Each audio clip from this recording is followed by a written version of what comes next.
दोस्तों, कर्ण महाभारत के सबसे प्रमुख पात्रों में से एक हैं। कर्ण महाभारत के सर्वश्रेष्ठ धनुर्धारियों में से एक थे और भगवान परशुराम ने स्वयं कर्ण की श्रेष्ठता को स्वीकार किया था। इस वीडियो में आपको कर्ण से जुड़े कुछ ऐसे ही रोचक तथ्यों के बारे में जानने को मिलेगा, तो इस वीडियो को पूरा देखिएगा। चलिए शुरू करते हैं। नंबर 1, कर्ण की वास्तविक माँ कुंती थी। कुंती पांडवों की भी माँ थी, लेकिन कर्ण का जन्म तब हुआ था जब कुंती अविवाहित थी और कुंती ने दुर्वासा ऋषि से प्राप्त मंत्र को परखने के लिए सूर्य देव का आह्वान किया था, जिससे कि कुंती को कर्ण की प्राप्ति हुई थी। नंबर 2, कर्ण सूर्य देव के पुत्र थे। जब कुंती ने दुर्वासा ऋषि से प्राप्त मंत्र को परखना चाहा, तो उन्होंने सूर्य देव का आह्वान किया और सूर्य देव ने कुंती को वरदान दिया, जिससे कर्ण का जन्म हुआ। नंबर 3, दोस्तों, जब कर्ण का जन्म हुआ था तो वे कवच और कुंडल के साथ पैदा हुआ था, जो कि उसके शरीर के साथ चिपके थे। नंबर 4, जब कर्ण का जन्म हुआ उस समय कुंती अविवाहित थी, इसलिए लोक लाज के डर से कुंती ने कर्ण को एक बक्से में रखकर गंगा जी में बहा दिया था।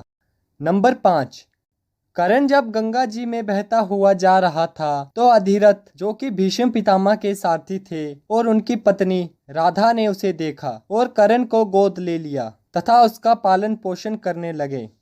नंबर 6, दोस्तों, जब कर्ण युद्ध कला सीखने के लिए आचार्य द्रोण के पास गए तो द्रोण ने उन्हें मना कर दिया, क्योंकि वे केवल क्षत्रियों को ही शिक्षा देते थे और कर्ण एक सारथी का पुत्र था। इसलिए द्रोणाचार्य ने कर्ण को शिक्षा देने से मना कर दिया। नंबर 7, जब द्रोणाचार्य ने कर्ण को शिक्षा देने से मना कर दिया तो उसके बाद कर्ण परशुराम के पास गए, जो केवल ब्राह्मणों को ही शिक्षा देते थे। कर्ण ने खुद को ब्राह्मण बताकर परशुराम से शिक्षा का आग्रह किया और परशुराम जी ने कर्ण का आग्रह स्वीकार कर लिया और कर्ण को युद्ध कला और धनुर्विद्या में अपनी तरह ही निपुण बना दिया। नंबर 8, एक दिन गुरु परशुराम कर्ण की जंघा पर सिर रखकर सो रहे थे, तब कहीं से एक बिच्छू कर्ण की दूसरी जंघा पर काटने लगा। गुरु का विश्राम भंग न हो जाए, इसलिए कर्ण बिच्छू को दूर न हटाकर उसके डंक को सहता रहा। कुछ देर बाद जब परशुराम जी की नींद खुली तो उन्होंने देखा कि कर्ण की जांघ से बहुत खून निकल रहा है। उन्होंने कहा कि केवल क्षत्रिय में ही इतनी सहनशीलता हो सकती है कि वे बिच्छू के डंक को सह सके, ना कि किसी ब्राह्मण में। तब परशुराम ने कर्ण को झूठ बोलने के लिए श्राप दिया कि जब उसे उनकी दी हुई विद्या की सबसे अधिक आवश्यकता होगी, उस दिन वे उस विद्या को भूल जाएगा। नंबर 9, परशुराम के आश्रम से जाने के पश्चात कर्ण शब्द भेदी विद्या सीख रहा था। अभ्यास के दौरान उसने अनजाने में गाय के बछड़े पर शब्द भेदी बाण चला दिया और बछड़ा मारा गया। तब उस गाय के मालिक ने कर्ण को श्राप दिया कि जिस प्रकार उसने एक असहाय पशु को मारा है, एक दिन वे भी उसी प्रकार मारा जाएगा और उस समय वे सबसे अधिक असहाय होगा।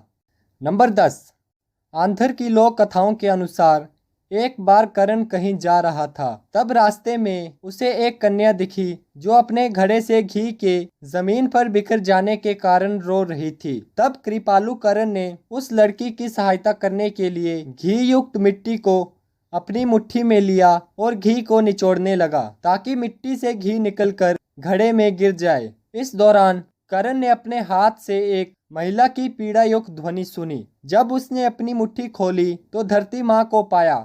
पीड़ा से क्रोधित धरती माँ ने कर्ण को श्राप दिया कि एक दिन उसके जीवन के किसी निर्णायक युद्ध में वे भी उसके रथ के पहिए को उसी प्रकार पकड़ लेंगी जैसे उसने उन्हें अपनी मुट्ठी में पकड़ा है।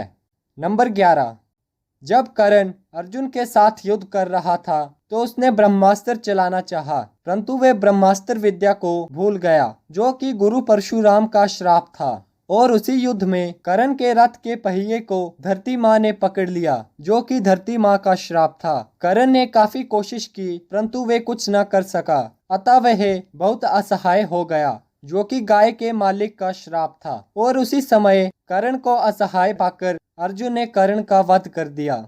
दोस्तों, तो ये थे करण के जीवन से जुड़े कुछ रोचक तथ्य। आशा करता हूँ आपको वीडियो अच्छी लगी हो। अगर वीडियो अच्छी लगी हो तो वीडियो को लाइक कर दें और चैनल को सब्सक्राइब कर दें।